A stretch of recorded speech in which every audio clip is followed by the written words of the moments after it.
Yo, what's good, everyone? Today I'm gonna go over a deck profile that I use in BCS. Sorry, BSF AO. I believe I performed the same with Grand Blue, but I wasn't 13th. I was in like top 20. Not really sure about my standings about like so. But I definitely wasn't top 20. And then this is like a Luard. I used Luard. Just got this deck recently. I fucking love it. Like had 1 week to practice with it, and just I was like, I love Luard in premium. I never played Luard in standard because it's so expensive. But I bought it recently and I took it to BCF and BSF. I'm pretty happy with my results, so let's go over with it. I didn't mention about my standings or like the things not the standings, but like the decks I fought. With this one, again, most of the meta decks I fought Prism, then I guess Nitros was one matchup. Then I also did Angel Feather, the Gabriel Loop, all that. Yeah, but I mentioned that pretty easy to defeat, honestly. Like, it's not like when you play Luard, you have to like watch out. It's a grindy deck. So you have to you need to decide what you want to do, especially when your great hit run is like one of the most weakest. Yeah, you have to make a lot of decisions. Then I really love that thing about Luard. Anyway, starter, normal one, because you gotta draw a card. Now I'm playing 4 of our Draghard Luard. Now Draghard Luard, like, so many things I have to say about this card. It's just really good. Like, you can draw a card, you can retire. This, you can just pseudo stride, which is completely free because you have to have grade 1s in your drop zone. You will always have it. So some people like say, oh, but if you don't have it, if your opponent damage denies you, you're kind of fucked, right?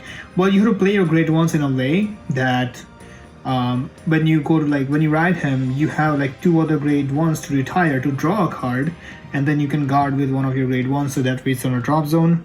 Now every single time you want to have those 2 grade 1s, sure, you can just use it as a shielding and then you can have it in a drop zone. But if you have it on the board, the advantage from that is kind of huge, because you will draw for a turn, you will ride Luard, and if you didn't guard with those grade 1s and if you had them on the board, you can retire them, and then you can draw a card, and you can also retire opponents with that. A lot of people forget it. I'm like, just don't play these cards, because I don't know why this I need to guard it. Well, sure, but you can draw and retire as well. And also we are playing 1 grade 1 spoilers, which is lets you to intercept. Anyway, second skill, you can just pseudo stride into your drag driver Luard, and that's why I'm playing 4 of Drag Driver Luard. Now some people are playing 3. I'm just afraid of it getting into a damage zone. Also, the more Luard you have in your soul is better, because that way you can call a shit ton of field. Sometimes you will need it. And also, a lot of people, including myself, forgot that whenever you have a Luard, when you are using the skill of calling grade 1s, you cannot call one over the other. It has to be on a separate rear guards, because it's gonna happen at the same time. You're gonna choose, for example, if you're calling 4 rear guards, you need to call 4 and place it on separate rear guards. They cannot be on top of each other. So yeah, I also learned that, and I've seen people making that mistake, so I corrected as well. But yeah, that's the skill. In the dueling book, it mentions that. I read up on it, so make sure you don't make the mistake. Otherwise, yeah, it also gets plus 5k from your grade 1's really huge beatsticks, and then you have the criticals, it becomes 2. This card is for your late game.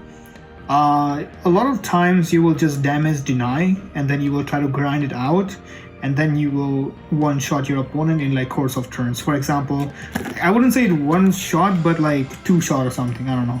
Because Luard had the potential to do that, because you will have a lot of force markers, you will have crits on your grade 1s, you will have a lot of beat sticks as well. So definitely, Drag Driver Luard, amazing card. Yeah. Now on to our grade 2s. I'm playing 4 Larfall. You can do a lot of things with it, because when you have 1 counter blast, a lot of people may damage deny you when you go to top tables, but if they somehow give you this 1 damage, you can just use a damage, call something. You can call Charon, Then you got Soul Blast, Counter Charge, and then if you have another Life Hall, you can use that Life Hall to call out an owl to draw, and that way you just or you can just use, yeah, and then you can use another owl from your hand to draw as well. So those matchups are, it really depends on what you're playing against. For example, if you need like a huge hand against like some decks, Life Hall will help you because it can call out an owl. An owl is a really good card in this deck. So yep, definitely 4 of him. And now 3 more Fessa. Some people are playing 4.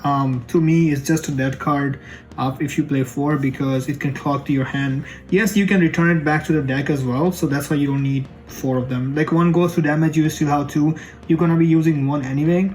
If I could, I would definitely use 4 because the art is fucking amazing. I love this card so much. It's just that C is not that useful. You can only use 1 on a board. Because attack, kill itself, revive something, and then you can attack again. But like, you cannot use 2 because it requires like, you know, it requires at the end of the battle attack if you have 4 or more cards, real cards in the original grade 1. So that way, if you have 2 more Fessa, you cannot use that because it will not work that way because you need 4 at least, and it doesn't count itself as a grade 1 in the drop zone. If it did, you can actually loop it. It will be kind of broken, but like for example, you will just do, because it's also grade 1, but like it doesn't, it says if you have 4 or more, you got original grade 1, so it doesn't count itself.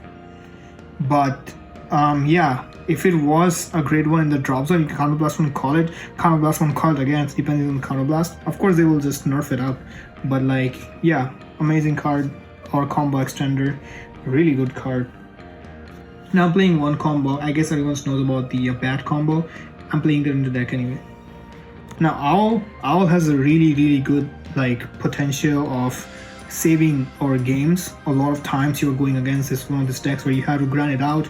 You will literally play a damage denial game until you feel comfortable of hitting them. For example, Gabriel, you will not give them a single damage, but once you ride up and you have like 6 or 5 or 6 force markers, you will start killing them. Until then, you have to survive, and this card will let you survive because you can keep on calling, recycling, depending on the soul, depending on the counter blast, you will need to draw cards. Luard, you need to use Luard to draw cards, you need to this card to draw cards, so it will help you a lot in those grindy games where you have to draw cards and then you survive. Now I'm playing 3 of Drag Wizard Knees. Okay, breaking is a thing. Like, come on, like this card, I cannot tell you how much. I didn't break a single time because of this card. Sometimes I was breaking, I didn't have a grade 2. This card got me grade 2. Sometimes I was breaking, didn't have a Luard. This card got me Luard. I understand some people are cutting him completely, or her, I'm not sure. But for me, I really want this deck to be consistent as fuck. So I'm playing this card. I want the top 7 search because it's a good odds and I can use it, so I can boost up the consistency. If I manage to get this card, like I don't know, from other grade 1 searcher, it's a huge minus for me because even though you can ride up and you can have an actual okay chance, but Knees will allow you to search for a drag hard, and you need the drag hard to ride it up.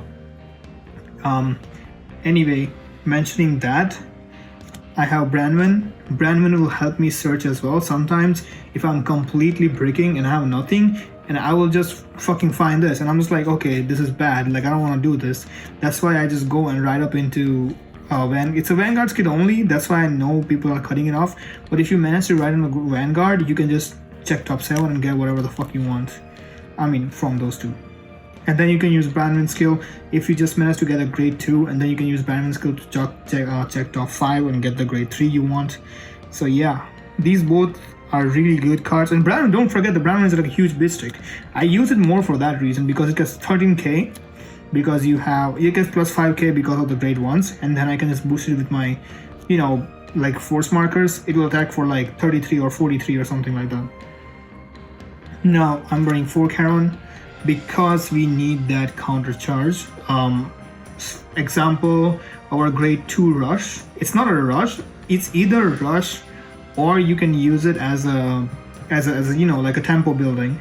This card helps with that. Like if you have only 1 counter blast because your opponent damage denies you, it can help with that. Like this card will just counter charge. You can do it twice. It's gonna be you can build up your hand pretty quickly because of this card. It's a counter charge, so there is nothing to say anyway. Now turning 1 Decrems. Okay, a lot to say about this card. So whenever you are on the first grade 3, you will always call it, or before that you will call it on, put it behind the Vanguard so no one can attack it. And now you have those 2 grade 1s, you can use it to guard, but use it in the very, like, some people have seen, including myself, have done that. People just like intercept it right away, but they don't understand. Like, if you keep those 2 grade 1s on the board and you only use it if you need to, you can use that grade 1s for the Luard skill and then you can draw. So you are also going to attack, but you're also going to draw. However, on the very first grade 3 turn, it's your weakest turn, so I understand that you will need those grade 1s to survive, which is understandable. And that's why you always pop out Decrems, and it will help you to like intercept. But use it after you are complete. Like, it all depends on how you're guarding, but like, you know, if you keep those grade 1s and not use it with Decrems, you can use it with Luard. So yeah, it's a great card, but also keep in mind there's a Luard skill too. Don't just throw away your grade 1s. But yeah, this card can save your life because sometimes you are building a tempo, so you need to call it out, and then it can save your life because of that. Because sometimes people just rush you, because against Luard, a lot of people rush us because they know it's a weakness, because the first grade 3 turn is our weakest fucking turn ever. Like, you can argue all you want, but if someone kills you on the turn, you are most prone to die on your very first grade 3 turns, because a lot of decks has lots and lots of pushy, like, or very aggressive first grade 3 turns, whereas Luard doesn't feel like it. Luard more is like a draw or set up your defenses. You can rush, but it won't be that good, you know, like, it won't be, you will not have all the grade 3s in the soul, unless, however, there's a new clan selection heals are coming up. So if we can test out the meta, if we can get the grade 3s right away, you know, it can change. And yeah, we don't have the PBD engine anyway, so you cannot just, you know, accelerate on the first grade 3. So that is the reason why you need to maintain your hand, maintain the control tempo, and answer the situation based on how they come up. Now, 2 of this huge base stick help you with the numbers, nothing else to say. 2 bats for the bat combo. A lot of people are running routers for the grade 0, but I feel like bats is way better, because sure, it's hard to set up, but that's what I'm saying. Like, on the first grade 3 turn, you can set up your bats. Also, you can set it up on the Leafall turn. So you need to think about your very last turn from the grade 2 or grade 3. And that's why I love this deck so much, because you need to work towards that ultimate win con. And you need to take steps. It's just not this brain dead deck which just like turn the card sideways. It's not as complex as the premium, but still, it's still something. So Apocalypse Bat, good combo, and yes, if you can get it off, it's great, because sometimes your opponent will have PGs in your hand. They can just PG your 2 huge columns, and then you're just left with nothing. I'm like, oh, what the fuck now, you know. But if you have bats, you can generate 2 more attacks. And because of bat, we are running Nightmare Painter. That's why you will call out a bat from Leafall skill or from your hand, and then you will call out Nightmare Painter over it, so it can go to the soul, because it will retire, and then it will skill trigger, and then it's put it back to the soul.